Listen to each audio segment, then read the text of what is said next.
Hi, this will be a tutorial for blood application for Peter character. The placement is arbitrary. I'm just gonna put it on my shoulder, but obviously it's gonna be some bandage, and you will place the blood with that in mind. So that you have the eBay palette, and I have a different palette, but I'm using some blood tones, and there's black in it too. The request was to make the blood age looking. This palette is activated with 99% alcohol, and it's very similar to a watercolor. So you can adjust how thick it is. What I do is I will press my brush a little bit, and see it right away starts going down. Sometimes it starts running away from me, sometimes it's just fine. So to have some, Kleenex or that kind of material or anything, rag, to help the blood stop. And you see I'm going from low to high instead of high to low, so the blood flow looks a bit more natural. Also, keep it in mind that the blood always goes down with gravity. So if maybe the actor is comfortable and holding his hands up, then the blood will go this way, but when it's in a standing position, that will go backwards as though he was laying down. That could be a choice. Just keep it in mind that it should be a choice rather than an accident.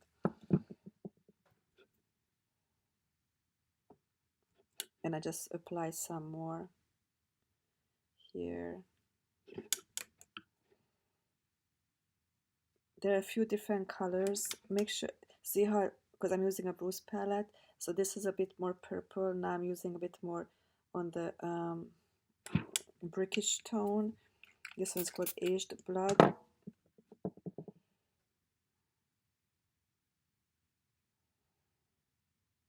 And then, you would have the bandage here. This looks sort of very fake to me, so I always have to adjust to make it look better. I'm using alcohol spray to activate it, and I will start.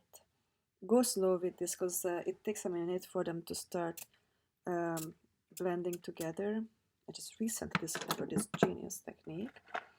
You can also take a Q-tip and carefully sort of move it around. Also, the fiber in the Q-tip can create nice textures. So I want to make sure that it doesn't look like a brush application rather than a accidental blood splat. I'm not sure how much it needs to be. It has to go around and carry on forward. If it goes up, then just remember the source of the blood. So it's a cut, and he was doing what when he received it, So imagine if he was standing, then maybe it's an overflow from an accident.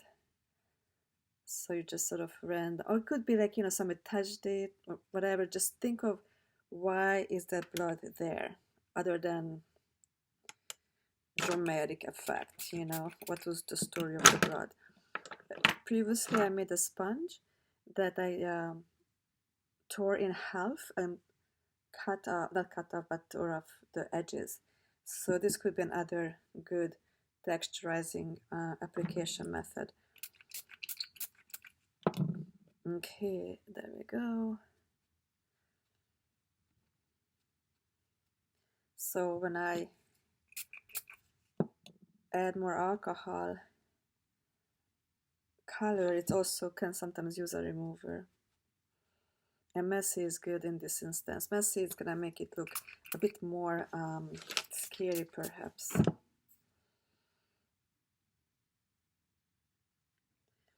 So this is sort of like a fresher broad look, but I think it's a nice base. The request was make it aged blood. So the next layer will be adding black. Okay. So if maybe using a Kleenex for in replacement of the bandage, you know. So something like that, perhaps. Obviously, the bandage will become done here. And I'm a little bit still feeling it's a little bit weird. But that's what's nice about it, that it will be different every night a little bit, but you can reactivate it and adjust it to a look that pleases you. Okay, so next one, with alcohol I activate the black. And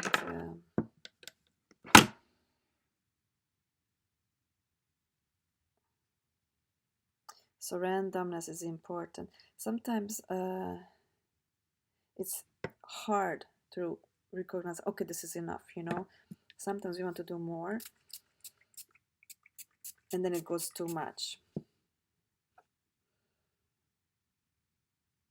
But if any of you painted with watercolor, it also behaves in a sense that you have to stop it before you want to, and that's the good time to stop. And what I mean by that is there's such a thing as overpainting something. There are earlier stages that are better. Okay, so something like this could work. Everything needs to be tested under the lights on stage, how it reads from afar. I imagine this is a good start. So this will be for the blood. Previously, he has body makeup, so for that I asked Aaron to buy the, I'm not sure what brand, it really doesn't matter, liquid makeup. And because it's his whole body, I thought it would be a good way to go, but it's white, so be careful how you apply it. And I would add a little bit of a Ben Nye final seal, and maybe just put it in its own bottle, so find a good proportion. And I suppose maybe 3/4 of makeup and maybe 1/4 of final seal, so as you put it on, it automatically seals. I am going to pretend do it now. I'm not gonna put it on myself, but you guys gonna have these wedge sponges. I imagine it's gonna be a good enough applicator. Sometimes you end up using your hands or a big brush like this. I would say stay with flat brushes as opposed to powder brushes. So see, this is a round brush, because that takes too much product into the fiber and won't deposit enough. But again, try. So I will pretend put it on like I would have my mixture of the liquid makeup and the final seal in a palette, and you know, I just saturate and then put it on. This might end up being a bit striky. This is water based and a bit alcohol based. If it's striky, try to have a spray bottle nearby and spray a little bit, and just very little bit, so it can activate and melt together, and that's all. So that will be for the makeup, for the body makeup.